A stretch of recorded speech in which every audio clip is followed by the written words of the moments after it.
আসসালামু আলাইকুম রহমতুল্লাহ। Hello viewers, আজকে আমরা গত টিউটোরিয়ালে হেডিংস এর কিছু ইনস্ট্রুমেন্টস অপটিমাইজেশন দেখছিলাম। তো আজকে আমরা ক্যানোনিক্যাল ট্যাগটা একটু দেখব। তো ফার্স্ট অফ অল আমি একটু যদি ডেফিনেশন বা ক্যানোনিক্যাল ট্যাগটা কি সেটা একটু যদি শর্ট ব্রিফলি এক্সপ্লেন করি। সো ক্যানোনিক্যাল ট্যাগটা হচ্ছে এমন একটা ট্যাগ যেটা আসলে বেসিক্যালি আপনার কন্টেন্টগুলো বা আপনার পেজগুলো, ওই পেজটা কপি কন্টেন্ট যেটাকে বলা হয়, এই কপি ইস্যু বা ডুপ্লিকেট ইস্যুটা, এই ডুপ্লিকেট ইস্যু কন্টেন্টটা এটা ওরা প্রোভাইড করে থাকে এবং এটার জন্য খুবই এটা উপকারী। সো আমরা একটু এখানে যে দেখতে পারি যে ক্যানোনিক্যাল ইস্যুগুলো কি কি, যে a web page is accessible with or without www prefix before its URL, অর্থাৎ ইউআরএল ছাড়া প্রিফিক্স ইউআরএল ছাড়া ক্যানোনিক্যাল ট্যাগের মাধ্যমে একটা ওয়েব পেজ প্রবেশ করতে পারে এটি দিয়ে অথবা এটি নিয়ে। আর একটা ওয়েব পেজ প্রসেস করতে পারে এই যে প্রোটোকলসটা আছে, হাইপারটেক্সট ট্রান্সফার প্রোটোকল, এই প্রোটোকলটা বা প্রোটোকলটা ছাড়াও এটা প্রবেশ করতে পারে। এরপর বলছে যে মাল্টিপল ভার্সন, মানে ইউআরএলস এর যে বিভিন্ন ভার্সন রয়েছে এই বিভিন্ন ভার্সনটাও version with different print version or while using short categories etcetera.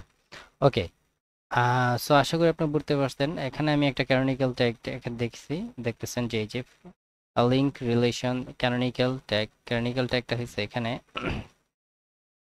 Example dot com dot, মানে এখানে একটা পেজের ট্যাগটা দেওয়া হয়েছে এবং এখানে সেই পেজের ট্যাগটা দেওয়া হয়েছে, এখানে প্রোটোকলটা আছে।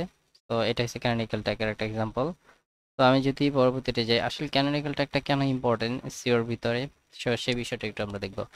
ক্যানোনিক্যাল ট্যাগটা আসলে যে Google does not know which version of a page to index out of multiple pages, অর্থাৎ গুগল কিন্তু জানতেছে না যে কিভাবে কোন আপনার কোন পেজটা, মানে কোন ভার্সনটা আর কি ইন্ডেক্স আকারে আছে আউট অফ মাল্টিপল পেজেস, একাধিক পেজের বাইরে চলে।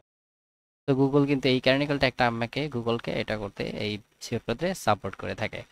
দেন which page to rank for the queries, অর্থাৎ এটাও কিন্তু বুঝতেছে না যে আপনার এই ক্যানোনিক্যাল ট্যাগের মাধ্যমে কিন্তু আপনি বুঝতেছেন যে কোন পেজটা আসলে র্যাঙ্কিং এ আছে, পজিশন আছে, এটা বুঝতে পারে। দেন আমরা যদি দেখি whether consolidate date link query on page or spelled it among the multiple version, অর্থাৎ এটা আপনাকে অংশ বিভক্ত করে, স্পেল যেটাকে বলা হয়েছে যে পেজগুলোকে বিভক্ত করতে হেল্প করে থাকে, লিঙ্কগুলোকে আলাদা করতে সহায়তা করে।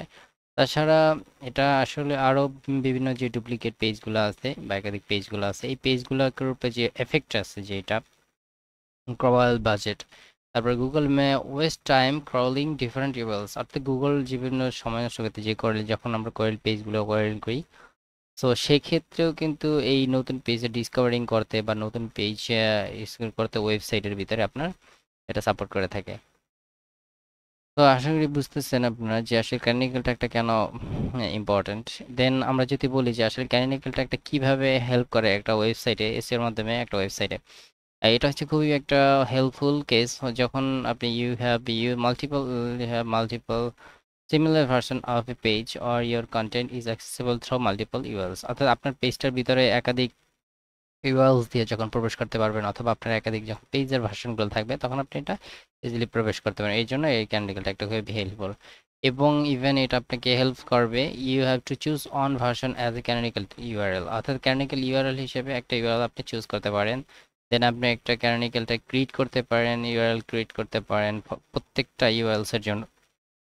দেন আপনি আপনার ক্যানোনিক্যালটা একটা যদি রেডি হয়ে যায়, তো আপনি এটাকে search engine will consider all the links to similar version as links to the canonical version, অর্থাৎ ক্যানোনিক্যাল ভার্সনের প্রত্যেকটা সার্চ ইঞ্জিন আপনার এটা ফাইন্ড আউট করে দেবে। দেন এটা helps improve the CO of your website, অর্থাৎ আপনার যে ওয়েবসাইটটা আছে আপনার এই ওয়েবসাইটটাকে ইমপ্রুভ করবে, বা ইমপ্রুভ বলতে ওইখানে আপনার ডুপ্লিকেট কোনো ইস্যু আছে কিনা, অথবা আপনার এই পেজটাকে অ্যাক্সেস করার যে প্রসেসিংগুলো এটাও ইজি করে দেবে। তো আশা করি বুঝতে পারছেন ক্যানোনিক্যাল ট্যাগটা আসলে খুবই ইম্পর্টেন্ট। সো আপনি যখন এই সিওর ক্ষেত্রে এই পেজ অপটিমাইজেশন বা ডেভেলপ করবেন তখন আপনি এই ট্যাগটা ইউজ করে অনেকটা হেল্পফুল হবে। আশা করি বুঝতে পারছেন ভিউয়ার্স। সো আজকে এই পর্যন্তই। আসসালামু আলাইকুম রহমতুল্লাহ।